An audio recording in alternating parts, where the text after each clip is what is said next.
Assalamualaikum warahmatullahi wabarakatuh. Jadi saya tuh baru tahu ya, ini didapatkan dari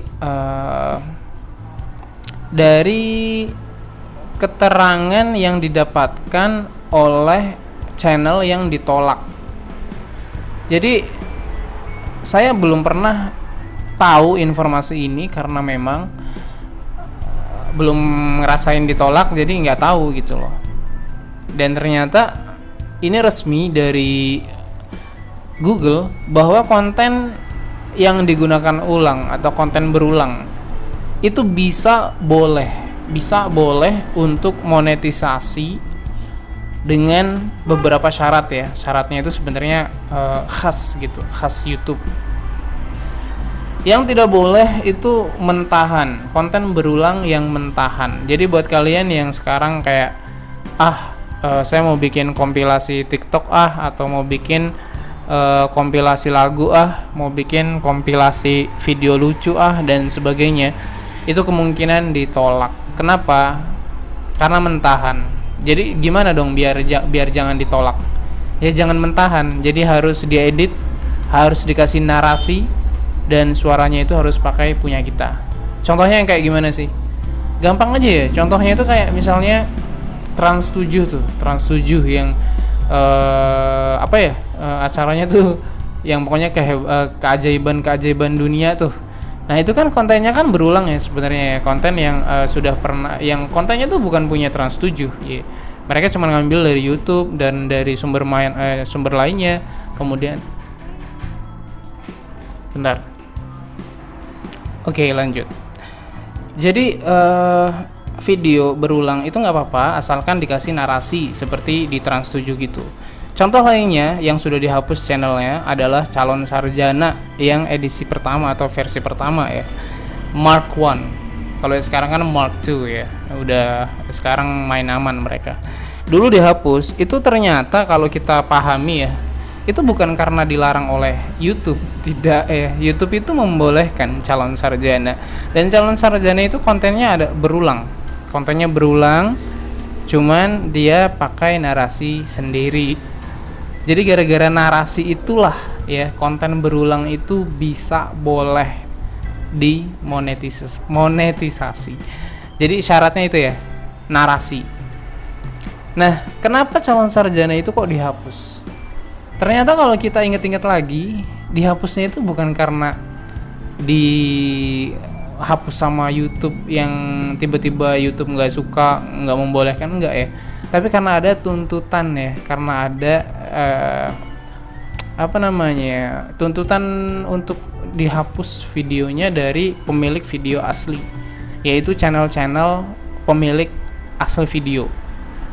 Dan itu awalnya cuma satu, tapi kemudian dia ngajak-ngajak yang lain.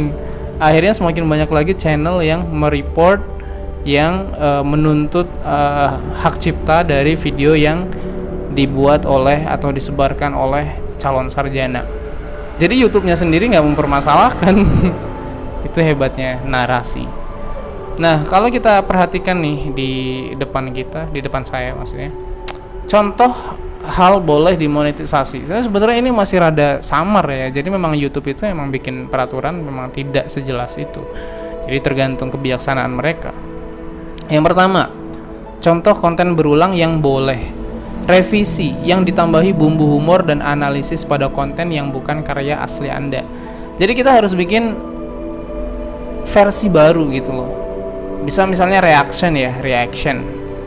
Ya kita harus bikin jadi lucu gitu. Jadi kontennya itu tentang kita mengomentari konten yang sudah ada dan kita menganalisis konten yang sudah ada. Berikutnya, klip dari konten orang lain sebagai bagian dari ulasan kritis. Jadi bagian dari ulasan kita gitu. Kita ngambil ilustrasi dari video orang lain itu nggak apa-apa. Asalkan kontennya adalah kita sedang menganalisis konten orang lain. Kemudian berikutnya, adegan suatu film yang dialog atau voice over-nya telah Anda ubah. Makanya sekarang banyak sekali orang-orang yang bikin alur cerita film karena ternyata dibolehin sama YouTube.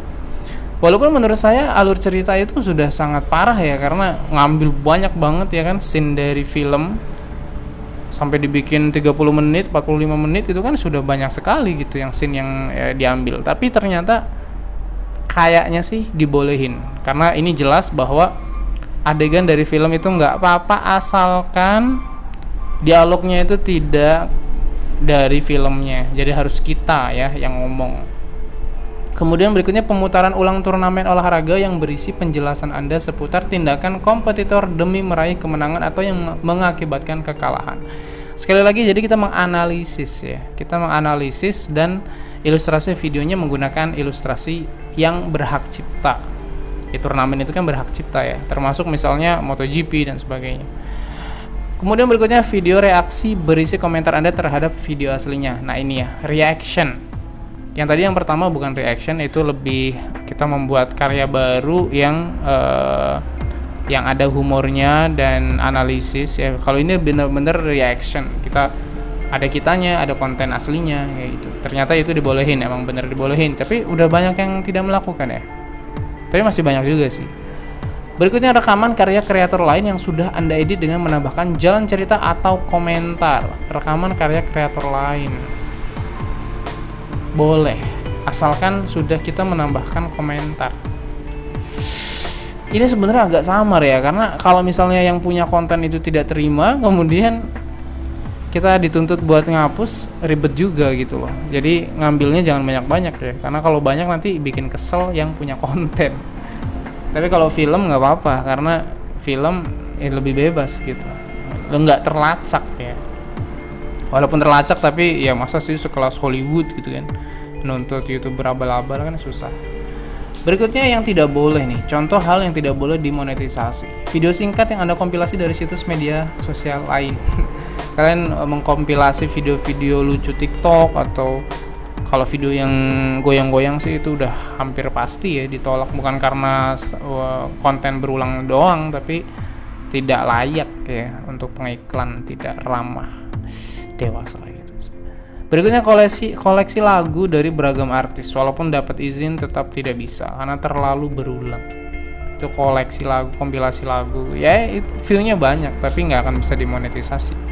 Berikutnya klip yang menampilkan berbagai momen dari acara favorit Anda yang diedit menjadi satu dengan sedikit atau tanpa narasi.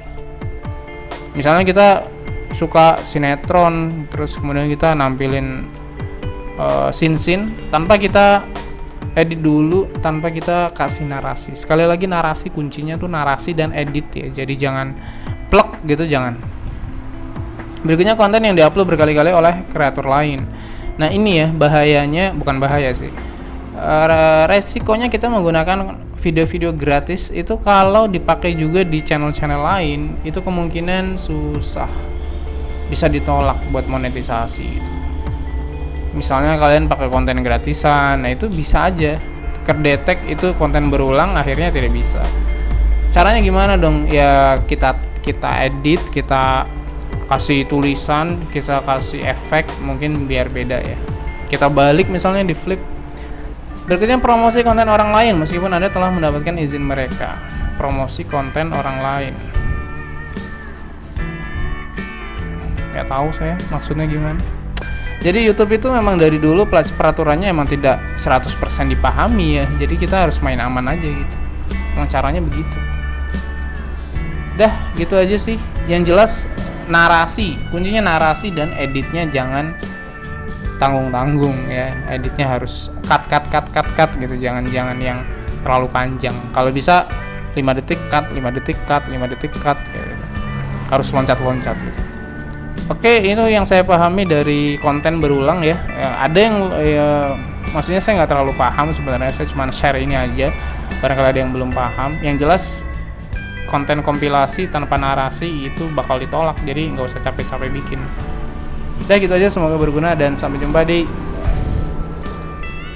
di akhirat. Wassalamualaikum.